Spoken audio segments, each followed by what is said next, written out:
ইয়ার রে বাবা রে, তুমি কে রে আমার ঘরে আসলে? আমি হলাম আদম মানুষ। আমি আদিমকাল থেকে এখানে চলে এসেছি।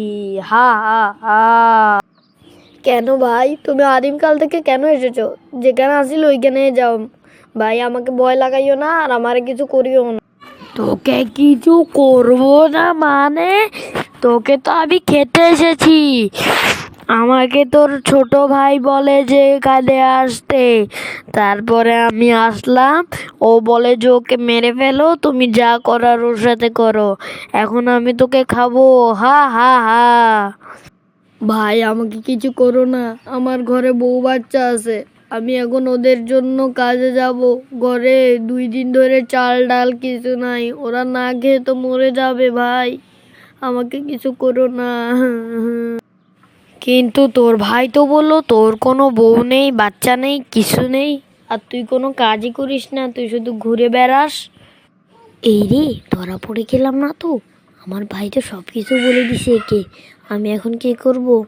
এই রে বাবা। ওই তুই কিসের কুসুর পুসুর করতাছস? হ্যাঁ, তাড়াতাড়ি আমার সাথে চল, না হলে তোকে এখানেই মেরে ফেলবো। ভাই আমাকে কিছু করো না, আমার কোনো বউ বাচ্চা নেই। ও সত্যি কথা সব বলে দিয়েছে। এখন তো তুমি আমাকে মারবে। আমি জানি না আমি কেন বললাম তোমাকে এই কথাটা, কিন্তু আমাকে কিছু করো না ভাই। আমার কাছে আমার জীবন অনেক ভালোবাসার মতো। হা হা হা হা হা। ভাই ভাই, ভয় পাইলি না? এটা কেভম্যান টেভম্যান কিছুই না, আমি কোনো আদম মানুষও না। আমি হলাম তোর ছোট ভাই।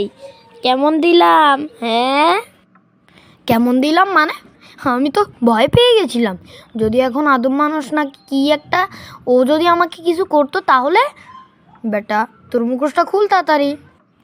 আরে ভাই, এখন তো গোসল করতে হবে, এখন মুখোশ খুলিও লাভ নাই। যাই হোক, তাড়াতাড়ি ফ্রেশ হয়ে খেতে আয়, আমি খাবার বানিয়ে রেখেছি। আর ভাই, তুই যে এত ভয় পাইছিস, তো তোর কি কোনো জ্ঞান বুদ্ধি কিছু নাই? তুই একটা কাজও তো করতে পারিস। সবসময় কি আমি বাইরে গিয়ে তোকে শুধু খাওয়াবো? বড় ভাই হিসেবে তুই কিসের দায়িত্ব পালন করছিস? হ্যাঁ ভাই ভাই, আমাকে এখনের জন্য মাফ করে দে। আমি কালকে একটা কাজ তো করবো, যেই কাজই হোক আমি করব, ঠিক আছে?